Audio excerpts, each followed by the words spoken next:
বিশ্বকাপে মাহমুদুল্লাহ দেখিয়েছেন আহত বা কতটা হিংস্র হয়। শুধু দায়িত্ব নিয়ে খেলা নয়, মাহমুদুল্লাহর ব্যাট থেকে এসেছে সবচেয়ে বেশি 4-6। মাহমুদুল্লাহ এক আসরে যত 6 মেরেছে তা প্রায় সাকিবদের 5 আসরের সমান। তবে দুর্দান্ত ফিটনেস আর হিটিং অ্যাবিলিটি দেখিয়ে টি-20 দলেও কি জায়গা পাবেন মাহমুদুল্লাহ রিয়াদ? জাতীয় দলে ফিরে করতে পারবেন নিজের চ্যালেঞ্জ পূরণ? প্রশ্নের উত্তর খোঁজার চেষ্টা প্রতিবেদনে। বিসিবি চেয়েছিল মাহমুদুল্লাহ রিয়াদকে এক ম্যাচ সুযোগ দিতে, যাতে তিনি মাঠ থেকে বিদায় নিতে পারেন। মাহমুদুল্লাহ রিয়াদ বলেছিলেন, টি-20 থেকে অবসর নয়, আবারও নিজেকে প্রমাণ করে জাতীয় দলে ফিরবেন তিনি। নিজের চ্যালেঞ্জ পূর্ণ হবার আগেই ওডিআই থেকেও ছাঁটাই করে ফেলা হয় মাহমুদুল্লাহ রিয়াদকে।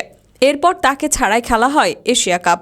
তাকে মিরপুরে নিউজিল্যান্ড সিরিজে পরীক্ষা দিতে হয় সৌম্য নুরুলদের সাথে। তবে কেউই অভিজ্ঞ রিয়াদের কাছে টেকেননি। আফিফ, শামীম, সৌম্যদের পেছনে ফেলে আবারও জাতীয় দলের সুযোগ পান মাহমুদুল্লাহ। বিশ্বকাপে দ্বিতীয় ম্যাচে বসিয়ে দেওয়া হয় একাদশ থেকে, অথচ আগের ম্যাচে ব্যাটই পাননি তিনি। আর এরপর সুযোগ পেয়ে ইতিহাস গড়েন মাহমুদুল্লাহ রিয়াদ। বাংলাদেশের ইতিহাসের একমাত্র খেলোয়াড় হিসেবে দুটি বিশ্বকাপে 300-এর বেশি রান করেন তিনি। দলের সর্বোচ্চ রানটাও তার। এমনকি খেলেছেন 7 ম্যাচে 5টি ভিন্ন পজিশনে। মাহমুদুল্লাহ রিয়াদের ফিটনেস আর বডি ল্যাঙ্গুয়েজে যে পরিবর্তন ঘটেছে আকাশ পাতাল। শুধু তাই নয়, দলের হয়ে অসাধারণ স্ট্রাইক রেটে প্রমাণ করেছেন তিনি প্রস্তুত টি-20-র জন্যও।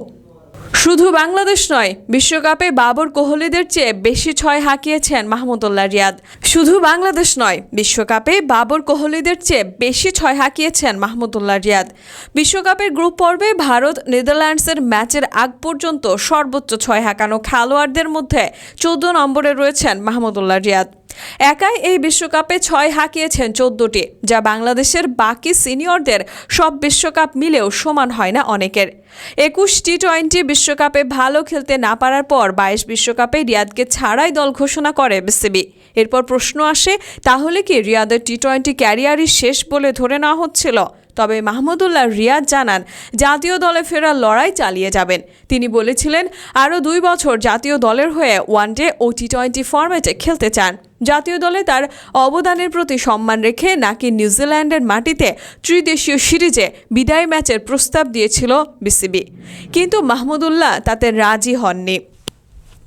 তামিম ইকবাল আর মুশফিকুর রহিম টি-20 থেকে অবসর নিয়েছেন সামাজিক যোগাযোগ মাধ্যমে ঘোষণা দিয়ে। বিসিবি মাহমুদুল্লাহর বেলায় এমনটি চায়নি, তাই তাকে বিদায়ী ম্যাচ খেলার প্রস্তাব দেওয়া হয়। কিন্তু মাহমুদুল্লাহ আরও 2 বছর খেলতে চান। এ প্রসঙ্গে তিনি বিসিবির একজন কর্মকর্তা বলেছেন, মাহমুদুল্লাহ রাজি হননি অবসর নিতে। জানিয়েছেন, অবসরের জন্য তিনি প্রস্তুত নন, বরং আরও 2 বছর খেলতে চান, তাই জাতীয় দলে ফেরার চেষ্টা করবেন। অবশ্য মাহমুদুল্লাহ রিয়াদের সেই চেষ্টা এখন বাস্তবায়নের মুখে। যদিও টি-20-তে তরুণরা ভালো করেছেন সাকিবের ক্যাপ্টেন্সিতে, তবে কেউ খারাপ করলেই সেখানে জায়গা দখলের জন্য প্রস্তুত মাহমুদুল্লাহ রিয়াদ। ব্যর্থ বিশ্বকাপ শেষে দেশে এসেছেন শান্ত রিয়াদরা, তবে সাথে নিয়ে এসেছেন মোটা অঙ্কের টাকা। গ্রুপ পর্ব খেলে পেয়েছেন $1 লাখ, টাকায় যা $1 কোটি টাকার বেশি। সাথে 2 ম্যাচ জেতায় অতিরিক্ত $80,000 পেয়েছেন বাংলাদেশ। সব মিলিয়ে যা প্রায় $2 কোটি টাকার মতো।